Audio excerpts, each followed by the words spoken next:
শুভ সকাল বন্ধুরা, কেমন আছো তোমরা? নিশ্চয়ই খুব ভালো আছো, আমিও খুব ভালো আছি। আজকে ভিডিওটা ঠাকুরঘর থেকে শুরু করলাম। এই স্নান করে এসেছি, স্নান করে ঠাকুর ঘরে চলে এলাম।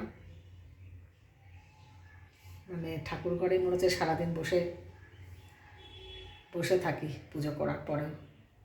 তো ঠাকুর ঘরে চলে এসেছি, স্নান করে পুজো করতে তো আলাদা রকম লাগে না। আজ বৃহস্পতিবার, টাইম লাগবে। দেখো আমি ব্যাক ক্যামেরা করে দেখাচ্ছি কেমন করে ঠাকুর ঘর সাজিয়েছে। এই সিংহাসনটা দেখছো, এটা আমার আগের সিংহাসন।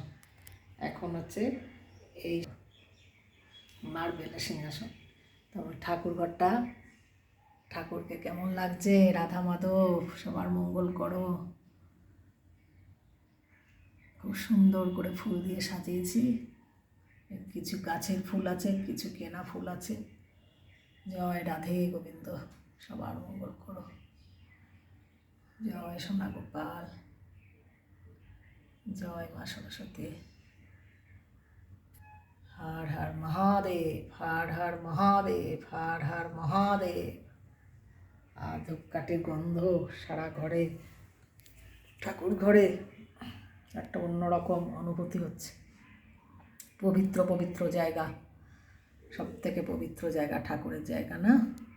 জয় জগন্নাথ, জয় জগন্নাথ, জয় জগন্নাথ স্বামী নয়ন পথগামী। জয় মা লক্ষ্মী নারায়ণ, জয় মা লক্ষ্মী নারায়ণ, জয় মা লক্ষ্মী নারায়ণ। জয় বাবা লোকনাথ, জয় বাবা লোকনাথ, জয় বাবা সবার মঙ্গল করো, বিপদ থেকে রক্ষা করো। শ্রী শ্রী লোকনাথ ব্রহ্মচারী কি জয়, শ্রী শ্রী লোকনাথ ব্রহ্মচারী কি জয়, শ্রী শ্রী লোকনাথ ব্রহ্মচারী কি জয়। জয় মা, জয় মা, জয় মা তারা।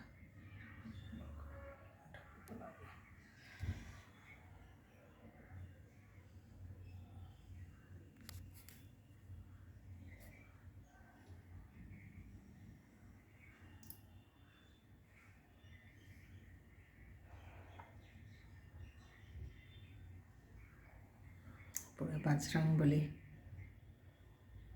ক্যালেন্ডারটাই পুজো করি।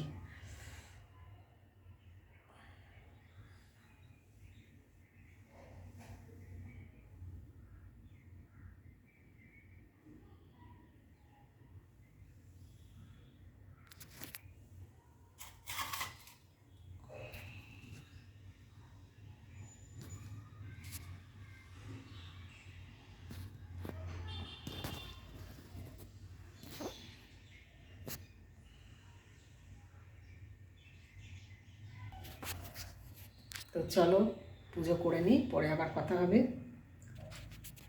কেমন?